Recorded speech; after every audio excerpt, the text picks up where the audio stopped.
Welcome, and thanks to all of you for being here today. Around 82,000 Americans remain missing from World War II, the Korean War, the Vietnam War, the Cold War, the Gulf War, and other conflicts. Today, Friday, September the 18th, is National POW MIA Recognition Day, when Americans are asked to pause and reflect on the sacrifices made by the military men and women who are imprisoned or unaccounted for as a result of their military service. In observance of this day, rallies and ceremonies are also held throughout the nation to honor those U.S. service members who have yet to return home and the families they've left behind without closure as to the fate of their loved ones. In place of our Flanders field behind us today, we have many POW flags and the names on a panel out here with those that are missing and POWs. So if you'd like to go take a look at those names, it would be good. Today, our main interest, though, is to recognize and pay tribute to 7 of our local servicemen that never returned home to their families.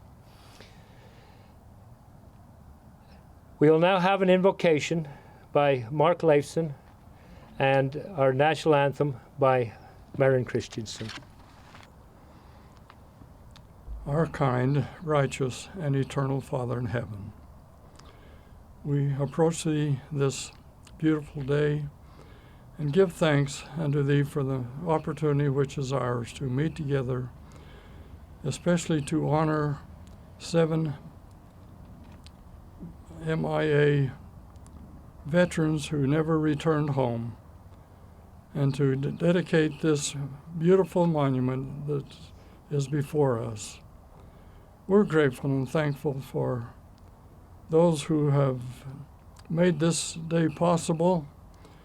We thank Angela Beecher for her research in studying the lives of these 7 MIA, or missing in action veterans.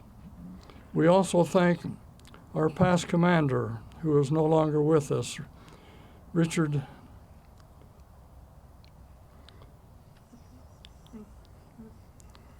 We are appreciative for him. Richard Johnson was very instrumental in making sure that this monument became a reality. We thank also the Veterans Council for their support.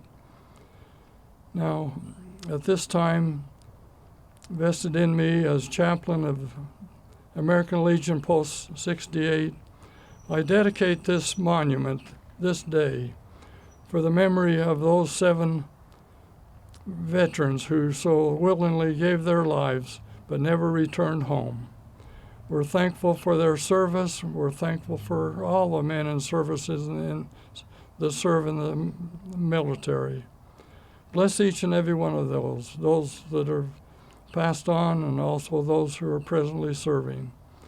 We give thanks unto Thee for all of our many blessings, and ask this prayer humbly in the name of Thy Son, Jesus Christ. Amen. Oh, say, can you see by the dawn's early light what so proudly we hailed at the twilight's last gleaming, whose broad stripes and bright stars through the perilous fight o'er the ramparts we watched were so gallantly streaming, and the rocket's red glare, the bombs bursting in air, gave proof through the night that our flag was still there.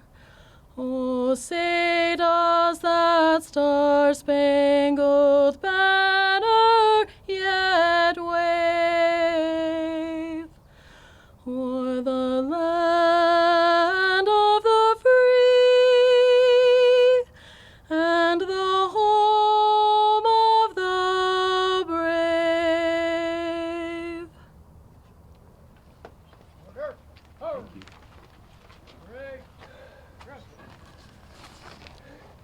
I would now like to take your seats, please, make a few introductions to some of our guests here today.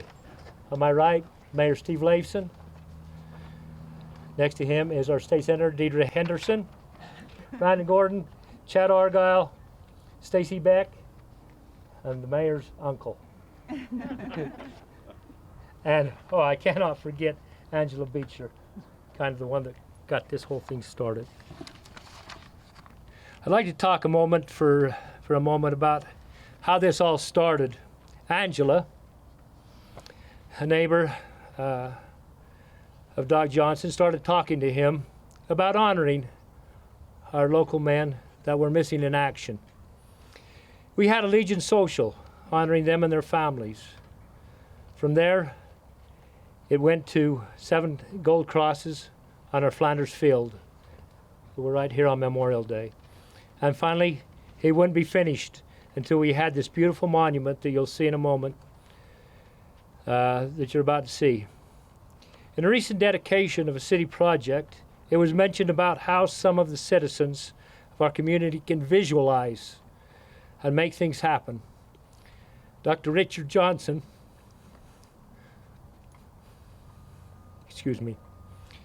was one of these people. He's the one that took an idea and made it happen from start to finish. He got the funding, had an idea of the design, presented it, and turned that idea into our final product. I wish he were here today in my place to see the fruits of his labor. One thing I forgot to do, and I sincerely apologize, is to welcome the families of those MIAs, as well as the family of Dr. Richard Johnson. I'm sorry I forgot to recognize you, but we're sure thankful that you're here today. At this time, I'd like to introduce Angela Beecher, the one that kind of got this whole thing rolling. Angela Beecher is originally from Cedar Valley, Utah, where she grew up on a family farm and loved all the wide open spaces that her home had to offer. She has lived in Spanish Fork for 17 years, and she discovered that her ancestor was one of the early settlers to Palmyra, and that had lived only a few miles from her current home. She is married to Sean Beecher, and they have 4 wonderful daughters. Angela has a BS degree from Utah State University in interdisciplinary studies with an emphasis in physics and criminology. Angela is finishing her degree at BYU, Idaho in family history research and will obtain credentials to become a professional genealogist. This is where her passion for MIA soldiers began. While at Roots Tech, she received a call informing her family that the DPAA was currently pursuing her uncle's remains from World War II wreckage in the Philippines, where he went missing. This was a surprise, since the family thought his plane went down in the Pacific Ocean. Angela had 2 uncles who were deemed missing in action during World War II. After attending a government family meeting update, Angela was not only inspired to remember her own MIA family members, but the many other American soldiers that have never come home. Angela sought out her neighbor, Richard Johnson, who was the commander of the American Legion Post 68 in Spanish Fork. Believing in her cause, Richard organized events to remember these fallen soldiers. Angela loves to meet with fellow MIA family members and hear their connections with missing loved ones. Her goal is to keep all missing American soldiers' memories alive and ultimately see a permanent monument where all Utah soldiers can be remembered and never forgotten. Angela? I am honored to be with you today as we honor these men from Spanish Fork who selflessly fought for their country and gave the ultimate sacrifice. These brave soldiers lost their lives fighting for our freedom here in America and for the freedom of other countries around the world. Not only did their hopes and dreams die with them, but their bodies were missing and could not be buried in this beautiful cemetery and return home to their families. President Calvin Coolidge said, "The nation which forgets its defenders will be itself forgotten." According to the Defense POW MIA Accounting Agency, or the DPAA, more than 81,000 Americans, which they're always finding new Americans, so the number changes, Americans remain missing from World War II, the Korean War, the Vietnam War, and the Cold War. That does not even include the MIA soldiers from World War I. Of this number, approximately 484 were from the state of Utah. Some of these missing Utah soldiers have memorials or grave markers where families can come and honor their sacrifices and remember them, but many do not. Not only are their bodies laying in foreign lands, but their memorials are as well. Their names only exist on sacred monuments in places such as Hawaii, the Philippines, and across Europe. But in one sense or another, their names are in danger of becoming forgotten in time. Fortunately, some MIA soldiers have families who fight to keep their memories alive. We are honored to have some of those soldiers' families here as we commemorate this monument to these 7 missing soldiers from Spanish Fork. There seems to be a common theme, as I have spoken, with missing in action soldiers' families. First, many of these missing soldiers have family members who have been named after them. Second, almost all families have never even met this soldier personally, but they distinctly describe the feeling of connection with them.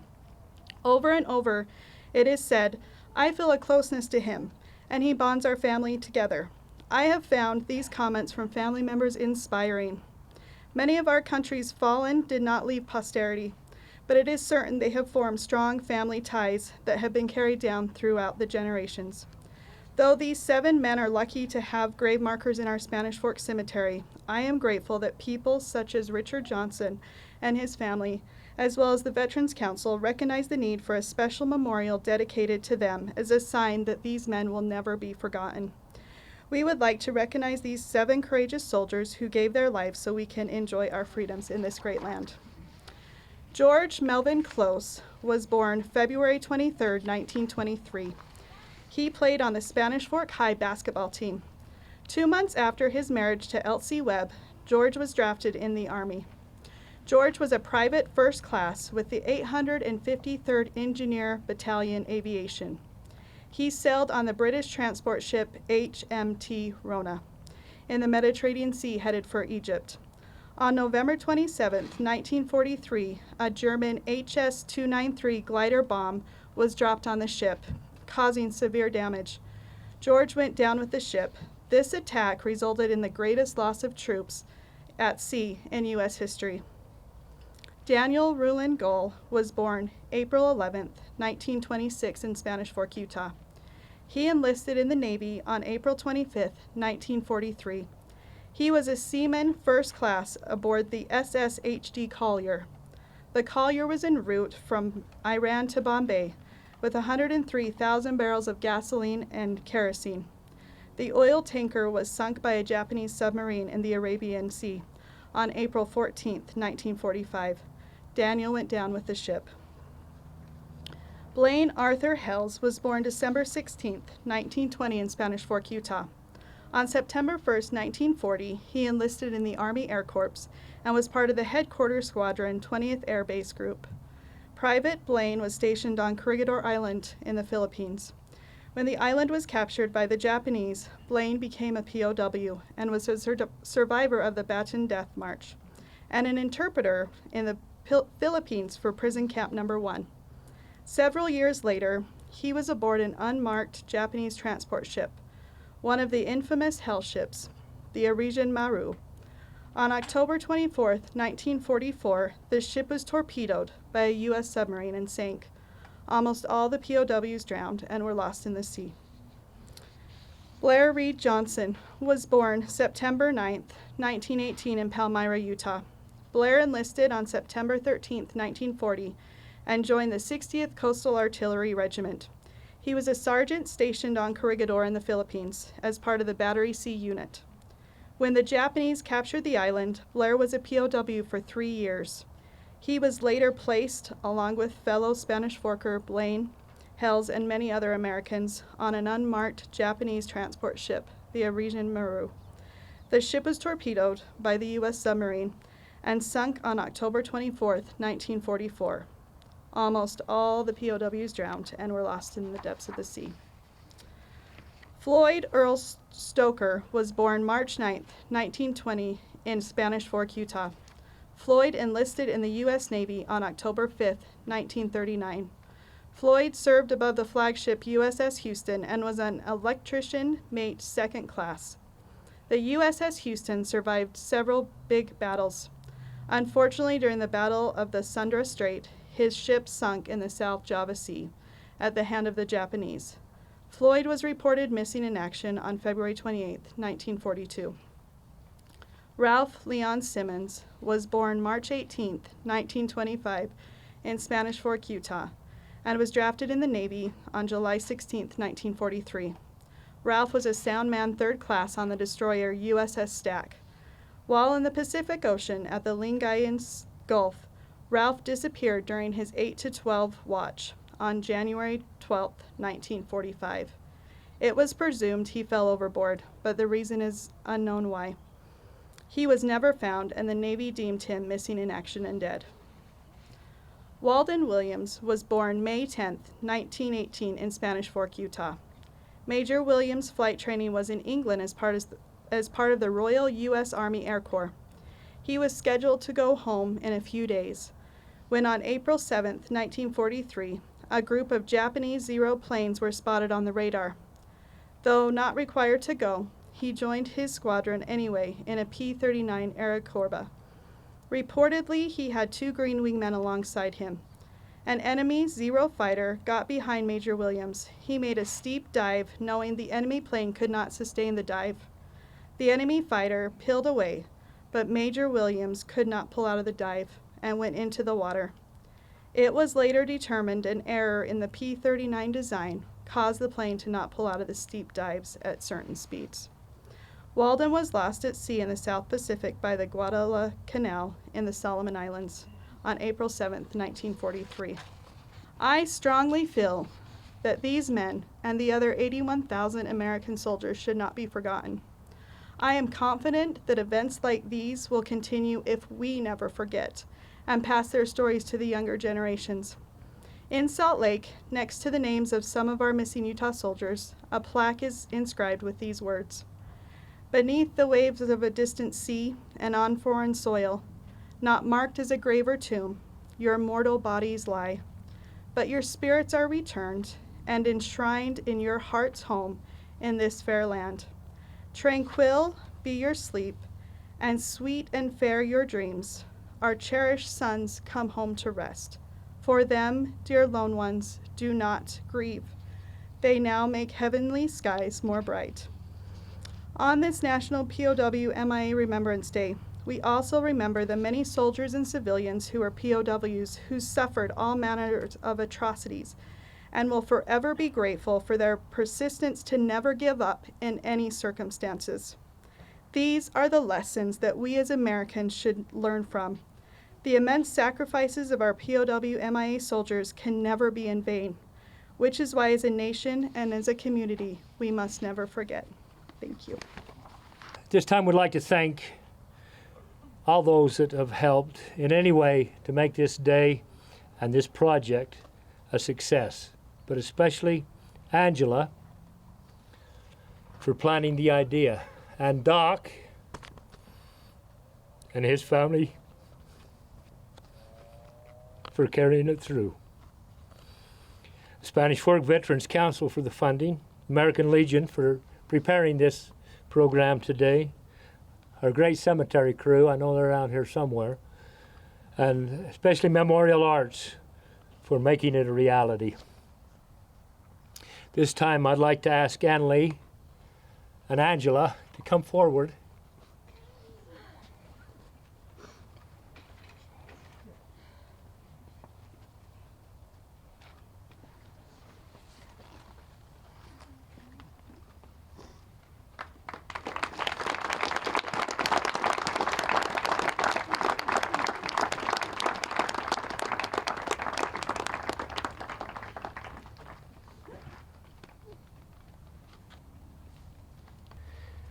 In closing, we will have a rifle salute from the American Legion Honor Guard, ending in the playing of taps. When taps is played, I would ask that you all arise, place your hands over your heart.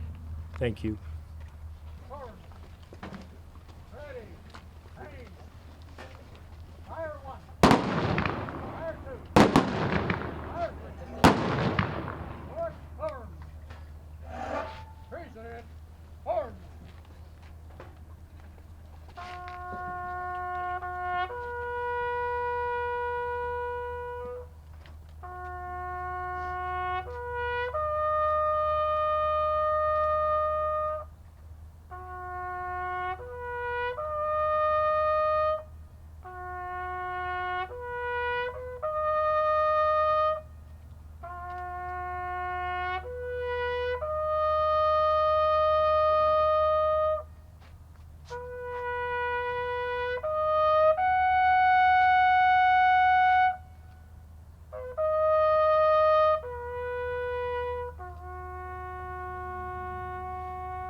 Thank you. That concludes our